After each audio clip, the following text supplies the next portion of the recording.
Hey kid, do you want to watch a movie filled with fun, enigmatic characters that you're familiar with doing absolutely nothing?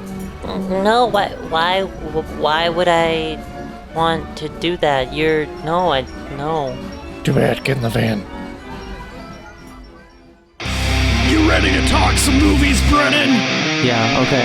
Well, let's go!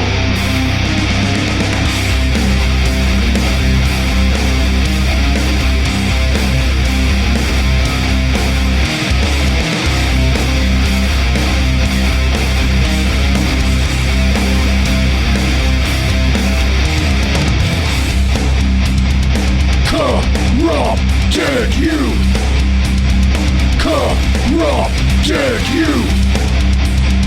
Corrupted youth! Corrupted youth! Hi, welcome to the Corrupted Youth Podcast. I'm Dan, I'm Brennan. and we're a father and son duo that explores the latest blockbusters, classic genre films, and the schlockiest of Golden Age VHS rental store flicks in spoiler-heavy fashion. Mm-hmm.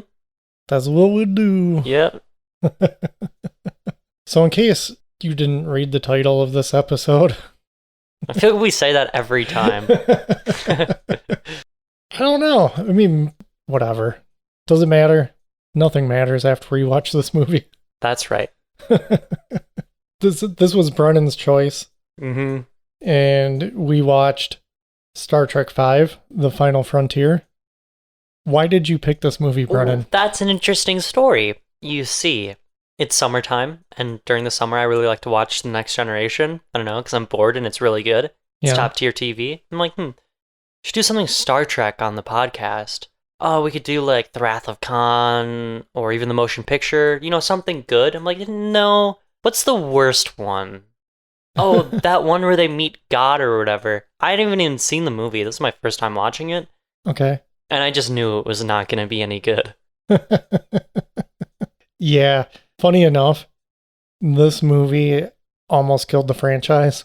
Oh, really? Yes. So you're not far off with your thoughts of this being the worst one. I believe that it's widely considered not good. Do you think it's the worst? I don't know. Insurrection is pretty bad. I don't like Insurrection at all. This one has product of its time, I guess, going in its favor for not being the worst. But at the same time, when this movie came out that summer, it literally, you had movies like Batman 89 come out. You had Indiana Jones and the Last Crusade. Wait, what year was this? 1989. Yeah, 89 was a great year. Yeah, there's a lot of cool stuff that came out. UHF. Godzilla vs. Biollante. Unfortunately, UHF got crushed for the same reasons, but much better movie. Yeah. So yeah, we're doing that. I guess we should watch the trailer or listen to it. Let's listen to the trailer. Or we could do neither and then just claim that we did. Well, it's for the dongle. A strange force has entered the galaxy. The future of mankind is at stake. It could only mean one thing. Greetings, Captain. Spock! I do not think you realize the gravity of your situation. The vacation is over. Now, the crew of the Starship Enterprise Enterprise, are you ready? is taking adventure where it has never gone before. What are you standing around for? Do you not know a jailbreak when you see one? From the mind of a madman Hostile force has taken control of our vessel. Mr. Sulu, full ahead. through the center of the galaxy You know we'll never make it through the Great Barrier. to the final frontier. Fascinating. How often have you done this? Actually, it's my first attempt. Fire the rockets! You never cease to amaze me. Nor I myself. This is the boldest trek of all. Warp speed now. Star Trek V, The Final Frontier. Mr. Scott, you're amazing. There's nothing amazing about it. I know this ship like the back of my hand. Wow, what did you think of that trailer, Brennan? Sure was cool. Did it get you excited? Oh, it got me pumped. Too bad you already watched the movie, so you know it's a disappointment. Dang it! So, according to IMDb, Star Trek V, The Final Frontier, Captain Kirk and his crew must deal with Mr. Spock's long-lost half-brother, who hijacks the Enterprise for an obsessive search for God at the center of the galaxy. Well, we're done. Yep, that was everything. That's everything that happens. This was directed by William Shatner, and the story is by William Shatner, too. Starring William Shatner. Yes, starring William Shatner, Leonard Nimoy, DeForest Kelley, James Doohan, Walter Koenig, Nichelle Nichols, George Takei, or Takei. I don't know. Email us. How about that? I mean, David Warner's in this. I don't know. Doesn't matter. Well, go ahead and give us the rundown of this movie. Okay, dude is in desert. Weird guy walks up to him and is like, I can see your problems. And he's like, cool, I'm gonna follow your cult now. They're on Nemesis 3? No, Nimbus. They're on Nimbus 3, which is the planet of galactic peace. It is a complete wasteland.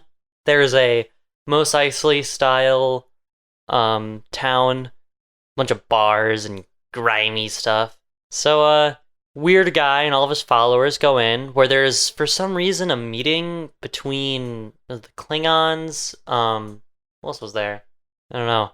So you have a human, a Klingon, and then the Romulan lady shows up. Yeah. Because this is supposed to be like, it's in the neutral zone. It was meant to be a place where they could all kind of work together. Yeah. And meet up. I don't know. It's a wasteland. Yeah. Obviously, they could not do anything with this planet. They didn't terraform it or anything. So it's just a poop hole. So all these like weird cult people and the leader, they hold all these leaders captive. And the leaders are like, our armies are gonna show up and they're gonna save us. And he's like, I'm counting on it. Because all he wants is a starship. First off, there's some issues already. He needs a starship. Is there not one on the planet? How did the leaders get here? Some of them just arrived. Like the Romulan just arrived to the planet. I mean, she might have been beamed down, but at the same time, there's still going to be a starship there. Were they just going to leave her? You know, there should always be like one patrolling, you know?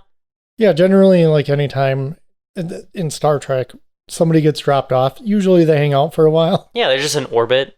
They don't just like drop somebody off and they're like, bye. Yeah. But anyway, so then we cut to like the crew of the Enterprise, and Kirk is rock climbing. That's not Kirk. It's not Kirk. Not Kirk climbing at Yellowstone. And there's a lot of shots. Yosemite. Yeah, that's right. It's just so many shots of this not Kirk climbing. Yeah. It couldn't be more obvious because it's like you never see his face. Yeah. And then you finally see his face and it's clearly just him pasted in. I think they built like just a chunk. Yeah, just a little rock face. That was like lower and they just filmed there. So he's like hanging on or whatever, and then Spock flies up to him on flying shoes, talks to him about, you have to be the rock, you have to. Started giving him advice. I do like during this part when they cut down to Bones, look into the binoculars, and he's like, he's crazy. I just want him to relax. Yeah. I did enjoy that. Because Bones is, like, the best part of this movie. He usually is the best part. Yeah, Bones is great. All the characters. I think he's my favorite. So anyway, Kirk falls off the cliff face, and then Spock flies down and catches him. And there's just this terrible blue screen shot of Kirk falling. Yeah, it's so bad. The actual stunt guy falling is pretty cool. Yeah. Like, that was a world record. Oh, was it really? Yeah. That's cool. But yeah, Kirk is caught right before he hits the ground or whatever. Somehow his heart didn't explode in fear. Because he's so awesome. Why would it? He's so cool, yeah. And then we cut to the new Enterprise being built. Because I assume in the last one it blew up. I don't know. I haven't seen that one. Oh, you never watched the third one? No. They didn't have one in No, it was the journey home. It was the journey home.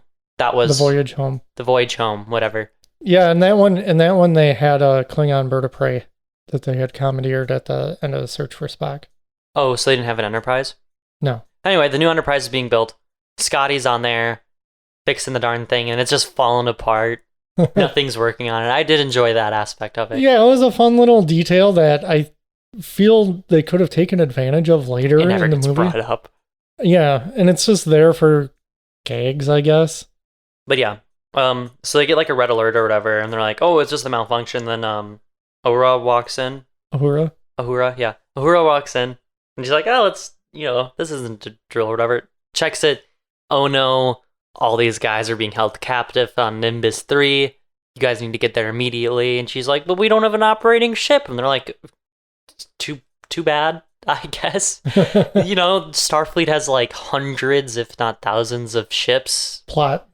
In duty, and they pick the Enterprise without its crew even active, and without the Enterprise even being fully functional to save these, what I assume are very important leaders. Or just people in general. Come on. It's a distress call. I'm sure there's like a million ships in that sector they could just send, but oh no. So they start rounding up all the members and stuff that are vacationing. And this is another weird thing too, is that like, you see, was it Chekhov and Sulu? Yes. Yeah, they're walking around, they're like lost, and Sulu's like, "Oh, I believe we're lost." Whatever, they get picked up. But then it cuts to Spock, Kirk, and Bones, and it's just nighttime, and they're telling stories. I mean, yeah, they didn't have their transmitter on them, but... Okay, so get this. When I was looking up stuff about this movie, Sulu and Chekhov were at Mount Rushmore, right? And they had a shot that they were going to do that showed Mount Rushmore, and there was going to be a new president added, and you'll never guess who it was because they have yet to exist. It was a black female president. That's actually pretty cool. Yeah. That is pretty awesome. So it kind of stinks that didn't make it in, but you know what? At the same time, I'm like, Mount Rushmore, who cares? Yeah, it's stolen land anyway. Right. I mean, it's a cool feat of sculpture, but at the same time, what are we doing? It probably looked really cool before it had a bunch of heads on it. Yeah, most of those guys were slave owners anyway. Oh. Anyway, yeah, but that was just kind of weird. They don't explain that they're anywhere else. It was just weird. It was confusing. That's kind of how this movie is, though. It's kind of chunky with its storytelling. And I know that it was supposed to be longer, and they did cut some stuff out, but yeah. I do like the part where they're all just sitting around the campfire. They're trying to get Spock to sing "Row, row, row your boat," and it's just fun character stuff, Yeah, these guys have been acting together so long that it feels very natural. Yeah. Their banter and the degree that they know these characters it shows. Anytime like they're kind of hanging out, it's always like you're engaged. Yeah. Oh, yeah, for sure. Like, it's a dumb scene. Like, row, row, row your boat. They act like, oh, how do the lyrics... Like, they're playing it up because, I mean, I suppose it's an ancient song by that point. And they're all drunk, too. Yeah, that is true. They still sell it. Yeah, I really like that scene. And then they get all philosophical about death. And Kirk's like, well, I wasn't afraid to die because I know that I'll die alone. And they're like, oh.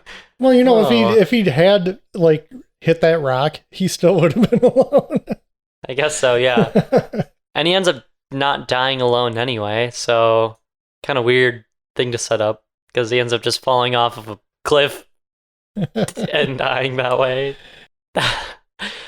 Maybe we'll get to that movie someday. Like a railing or whatever it was. It was on like a little, he has a piece of like catwalk that gave way. Yeah. And he just falls off. It's so dumb. Yeah, that movie's not even...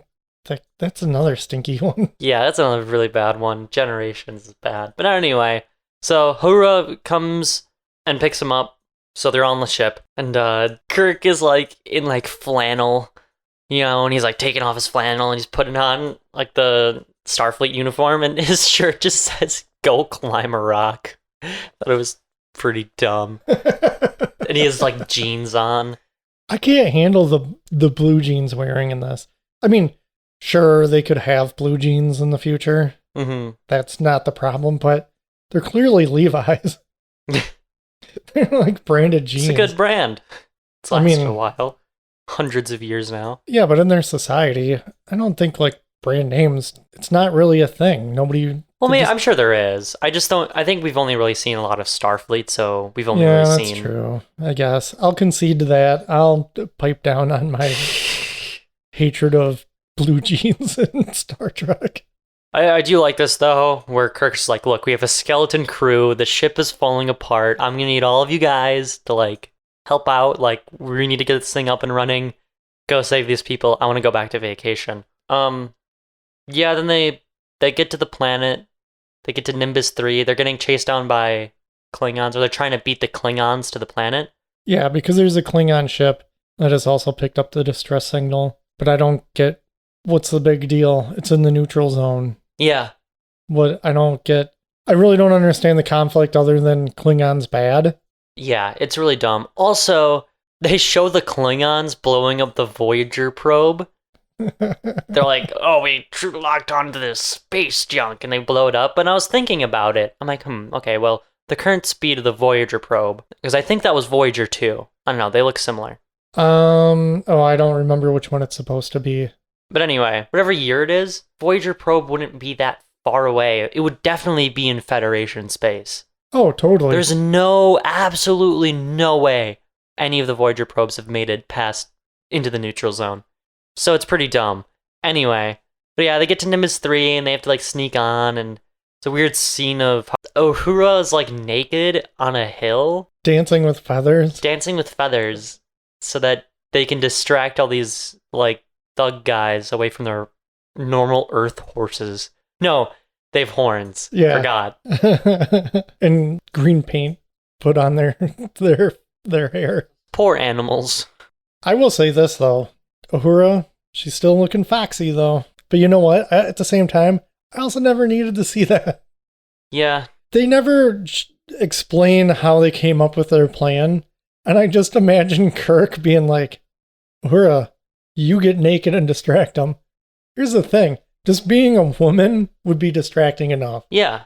She's singing and dancing. Yeah, she literally could have come up there and like, hey guys, and they all would have been like, ooh. Well, it's a lady. Yeah. Yeah. And it doesn't matter anything. So they go into the city and they're fighting, and then the cat lady gets thrown on the water pool table, and it's stupid. Let's talk about that cat lady for a second. Cat lady is so dumb.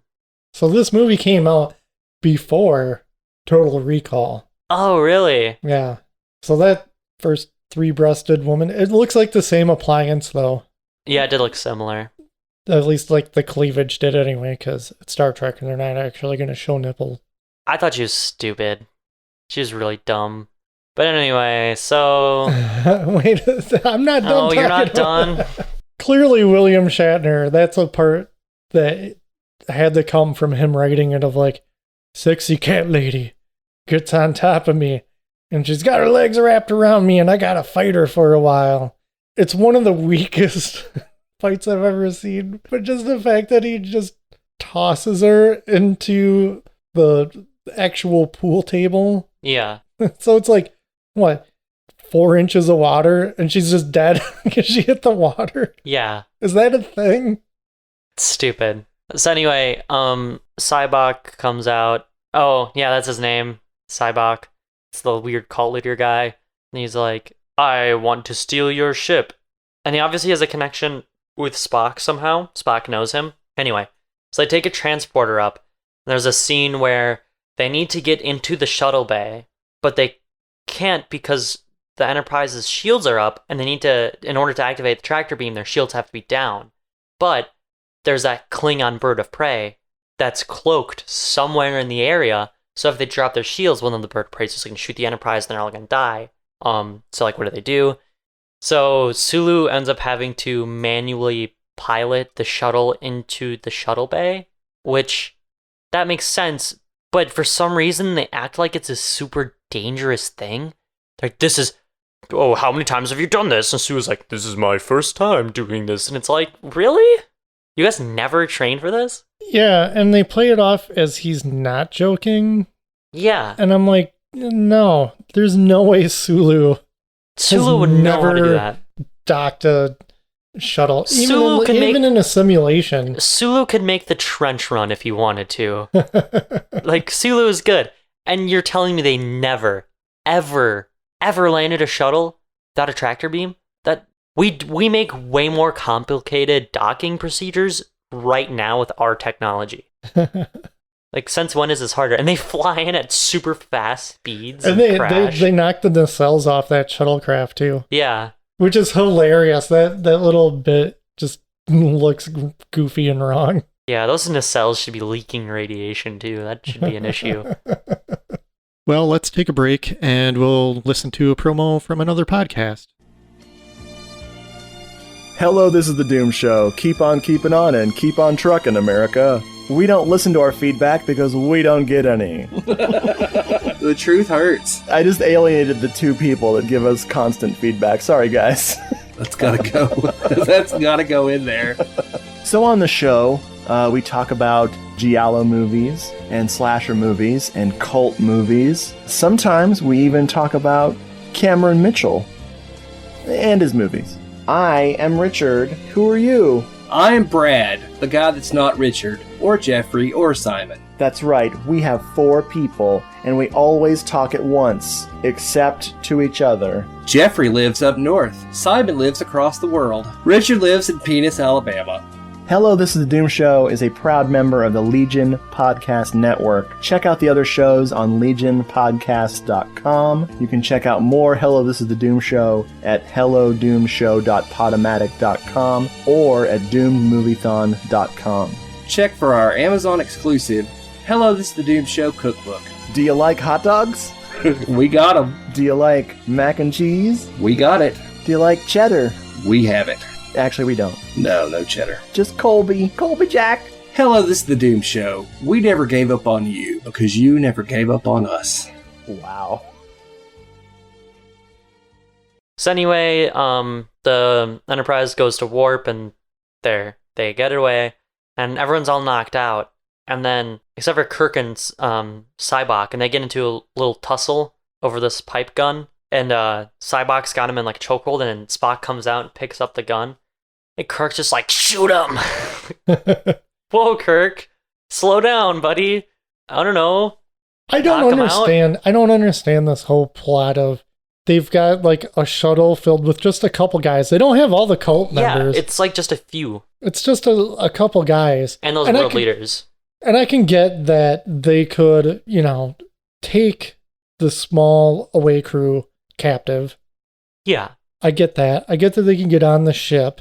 And I get that the ship is running on a skeleton crew. But you gotta be crapping me that there's no way nobody sees what's going on in the shuttle bay and that there's no security on board. Yeah, and Scotty even sees everything happening.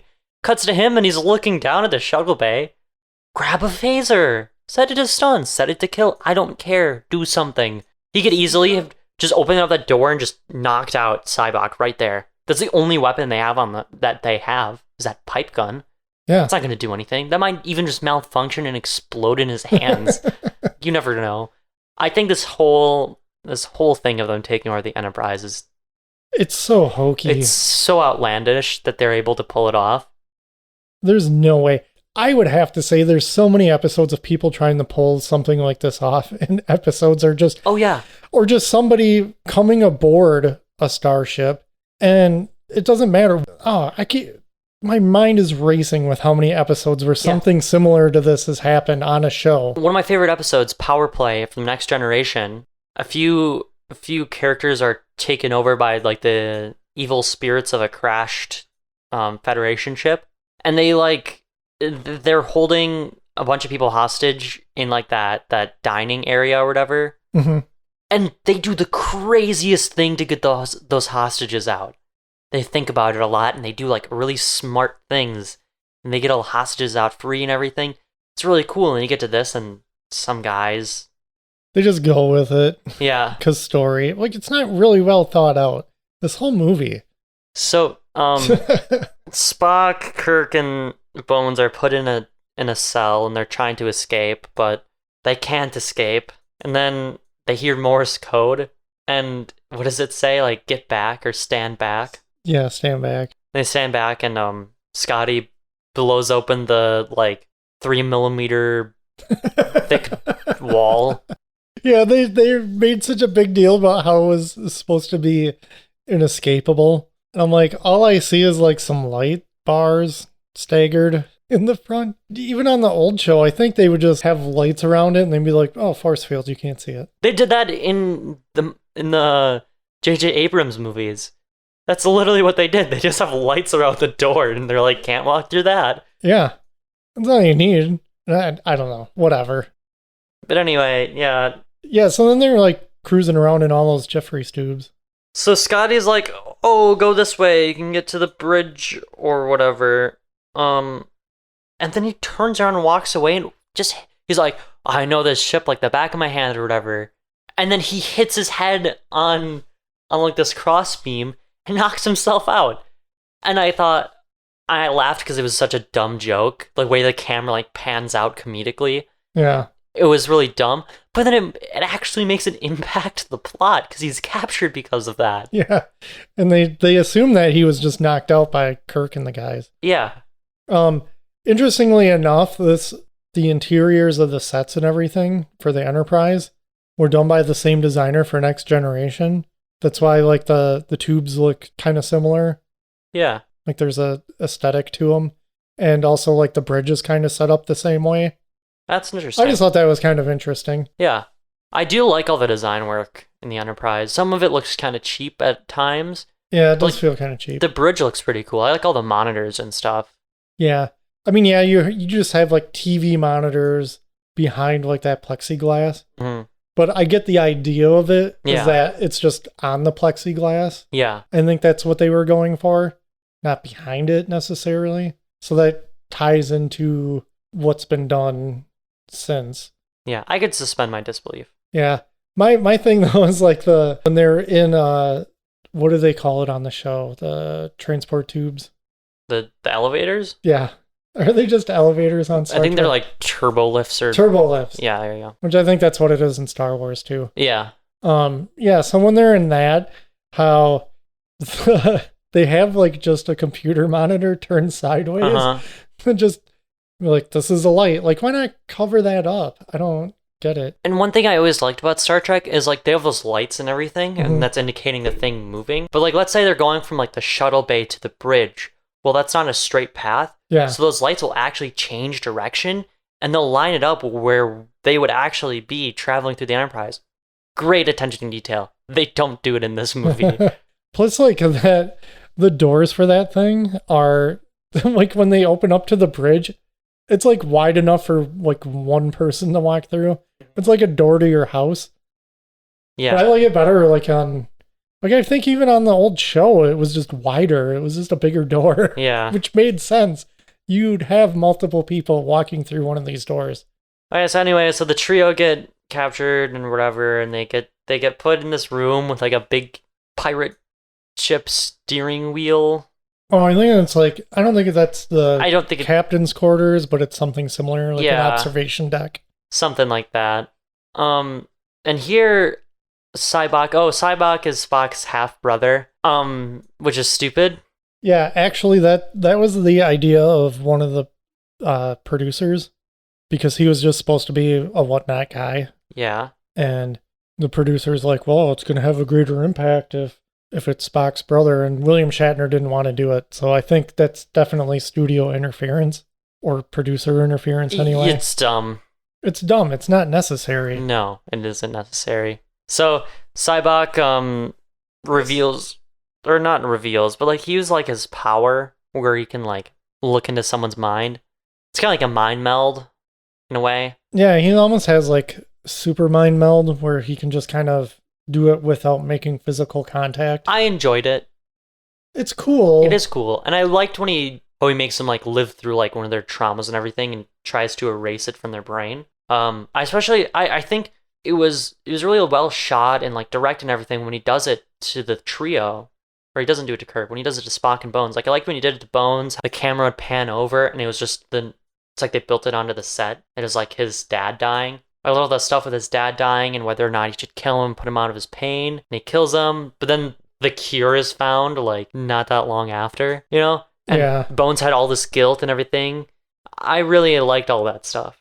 Well, and DeForest Kelley really sells this part too. Yeah, he really does. I'm not well versed with his career outside of Star Trek, if I've ever seen him in anything else, but he really nails it, or he really just threw himself into that part. Yeah, it was really, that part, I think that was one of my favorite parts of the movie. It was just shot really well and acted really well. And even afterwards, with the contemplation of having to side with Sybok, he's kind of on board with it. Yeah, and then he does it to Spock, and Spock, he makes him like relive like his birth or whatever. But I really like Spock's reaction. He's like, I'm a different guy now. This doesn't affect me. He's like, you may have known me, but I'm a different man now. Like, I'm part of Starfleet. That has no effect on me. I really enjoyed that. And then he was going to do it to Kirk, and Kirk refused. And he had this really, actually well-written speech about like how we need that like painful experience in our lives because that makes us who we are. Yeah. It was really cool. Then he gets Kirk and Spock get Bones to, side with them. This is when Sybok reveals that they're going to travel into the mall to go to find God. They're going to go find God. And this is like, what, probably 3/4 of the way into the movie? Yeah. By the time you find out what his motivations are. Yeah. And that's another beef I have. Like, we find that out now. I mean, I get like you kind of want to keep it a mystery. Mm-hmm.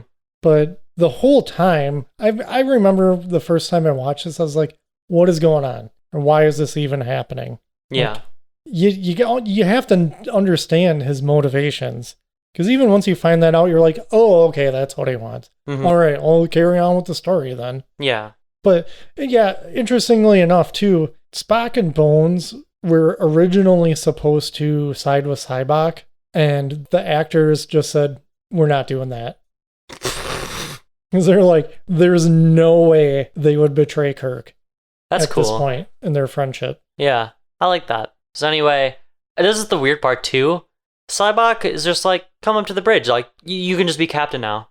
Like, they go through the mall somehow. Never explained that. Oh, yeah, because apparently nobody ever went there because it's so dangerous and everything. Yeah, no probes have ever come back or anything. Yeah, so it's got to be a budget thing. This movie must have had a reduced budget because I know a lot of the effects for the Enterprise and stuff were taken from at least the previous 2 movies. So it's like they're recycling a whole bunch of stuff already, because you can even see like them repeating certain effect shots in this movie. Oh man, really? Like you would expect this to be almost like the Kessel Run in Solo. Yeah. Where it's like, it's crazy, it's dangerous, and it doesn't even need to be that long. No. But they literally just kind of float in. Or like have it play into the fact that the god like let them through. I mean, possibly. Yeah, like they get to the mall and then it like opens up for them or something. You could even be like, oh, Sybok is like, oh, I know the route. Yeah. Because he's got that vision. Yeah. Yeah, like the stupid Wayfinder thing in The Rise of Skywalker. Yeah, which one? Listen to our Rise of Skywalker review. You want to hear us complain about an awful movie for a long time? It's the one from the glove box of the TIE Fighter. But yeah, it feels like there needed to be some kind of danger, because at first they're like, oh, our instruments are kind of crazy, and that's it. Otherwise they're fine. And it's revealed later. Make everything be like super crazy, raise some tensions. Yeah, and like the Klingon bird of prey makes it through. No problem. They didn't have any visions or anything. How did they get through? Doesn't make any sense. But anyway, so Kirk, Sybok, Bones, they all go down to this planet, just landing willy-nilly. Oh yeah, that's right. They lose control of their ship and it just guides itself down. It's like a weird purple planet. It looks like Nimbus 3, but purple. Oh yeah, but on the outside it's like a blue glowy sphere, sun-looky thing. It looked interesting from the outside. On the planet, it's just purple and boring. And I'm fine with them just going to a planet that's just like rock because that's very Star Trek. Yeah. Well, and like also it's kind of weird because they just find it. They get through the maw and it's just right there. They don't have to travel anywhere. It's just right on the edge of the maw. Anyway, so they're walking around and Cybok is like, I've traveled all this way.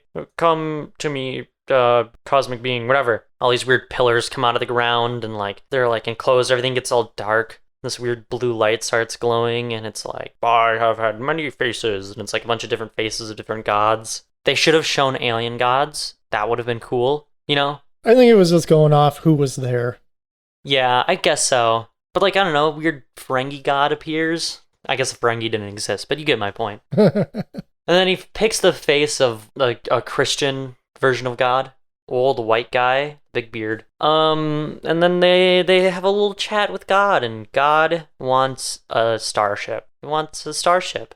I do love Kirk in this part though. Dude, Kirk is great in this part because Cybok is like, he's all like crazy and culty. Yeah, and he's like, we've got a starship. Yeah, and then Spock's like, wait. He's just like, wait a second, hold on. What does God need with a starship? Like, I really like that. How it's just kind of sassy he was. Uh-huh.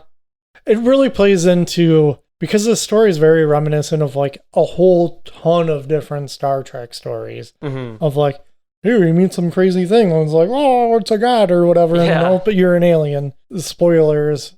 It's an alien in this movie. Yeah. So yeah, I like that Kirk just has that swagger to him of like, I've seen a whole bunch of crazy stuff. And there's plenty of glowy globs of whatever that think they're gods. Yeah. Then he like, you doubt my power? And he shoots really bad lasers out of his eyes. Blasts them. Which doesn't kill anyone. He just knocks them on his Everyone butt. gets hit by it. And then their uniforms are just smoky. Yeah. But I do like the idea that God hates everything. And he's like locked away. Oh, this has been explained in novels. Oh, really? Yes. Oh, boy. I didn't read them. I just kind of read up on it. Yeah. And I thought it would be interesting to discuss and expose to you now. Okay. So, like Q and what are they called? I don't know what they're called, but I know Q. Yeah. So the Q in general. Yeah. Somebody is yelling at me right now. Yeah. Don't write in. Please do. corruptedyouthpod@gmail.com. Anyway, that was some type of being that was it was causing all sorts of trouble. And the Q were like, fudge you, we're locking you away in the center of this galaxy. That's your prison. Which would make sense because clearly whatever this thing is, it's trapped there. But here's the kicker. Oh boy. Through this event, there's like some type of like explosion, and this asteroid or hunk of rock gets hurtled through a rift in time and space. It is the meteor oh my God. that kills the dinosaurs.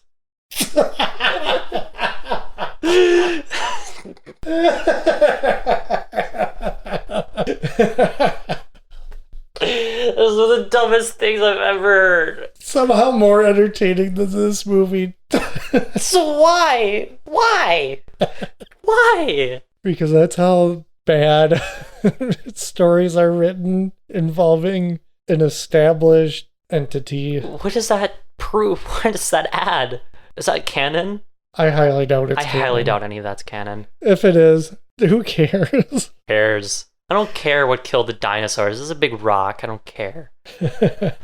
So yeah, they're having troubles with the transporter on the Enterprise, so they can only beam up everybody but Kirk, and then Kirk has to 1v1 God.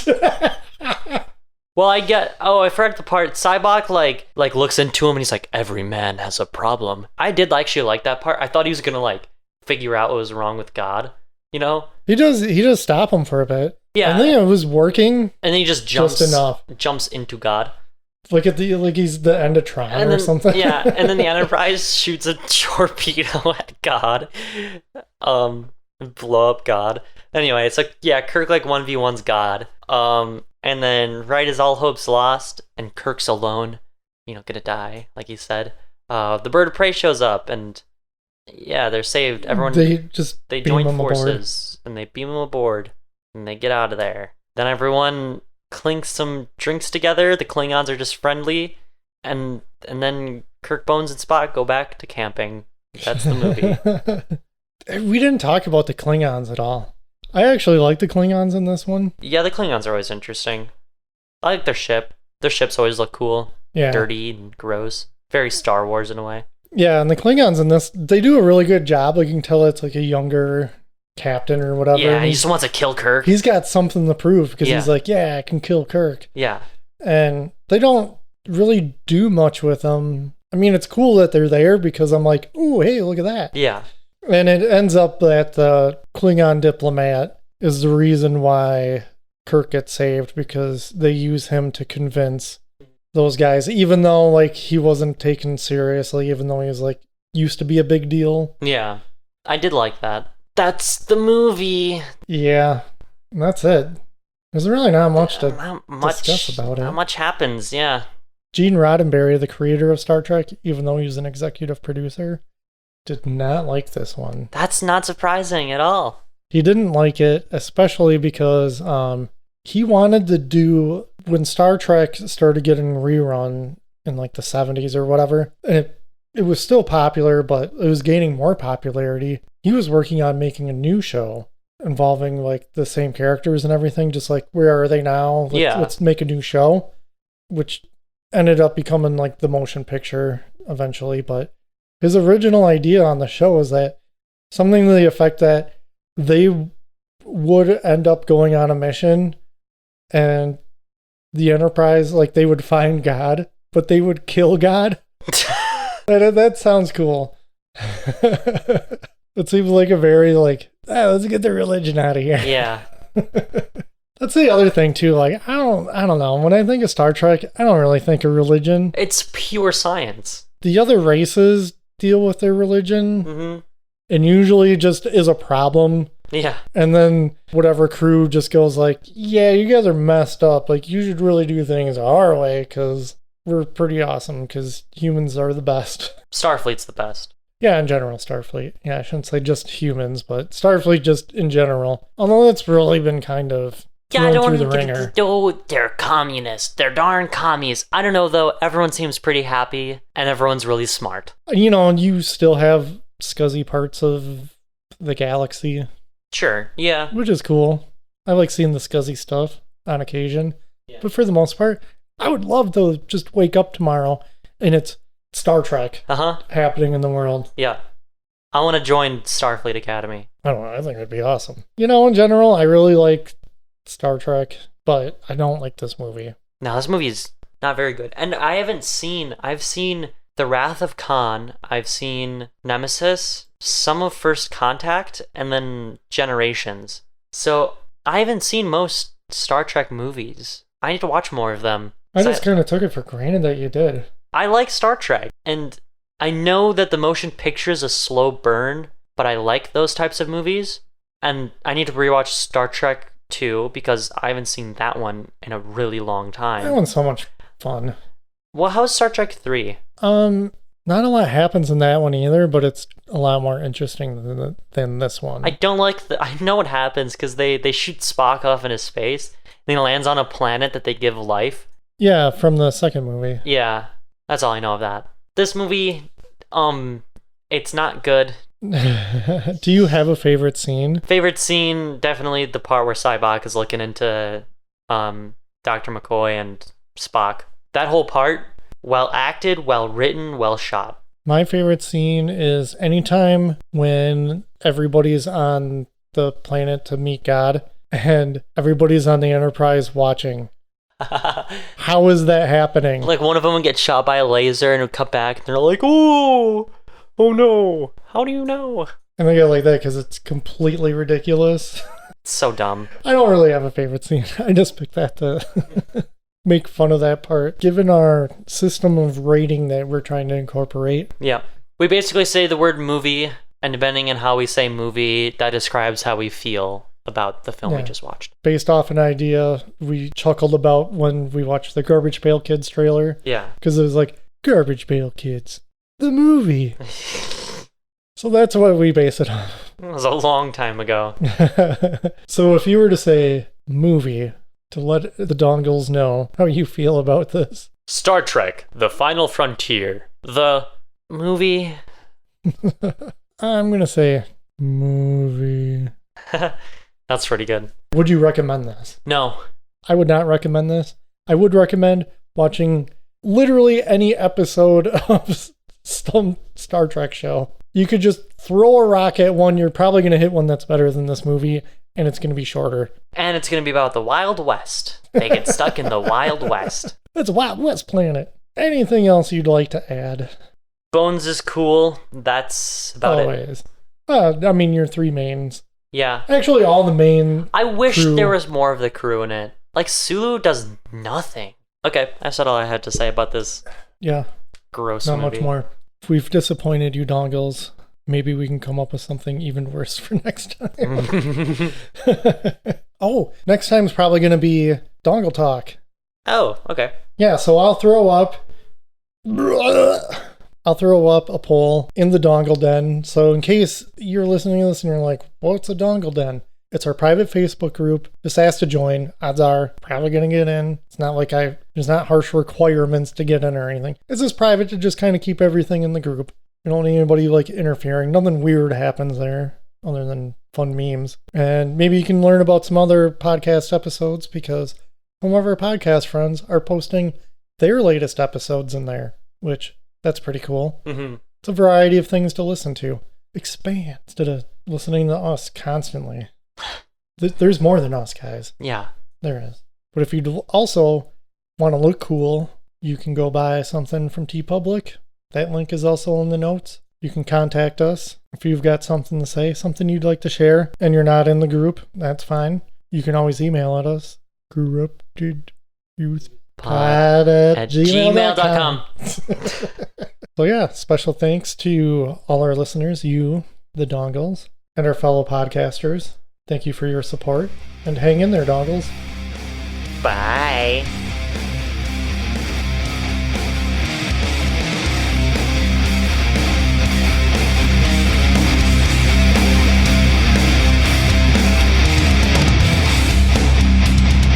Corrupted youth! Corrupted youth! Corrupted youth! Corrupted youth! It's a Wild West planet.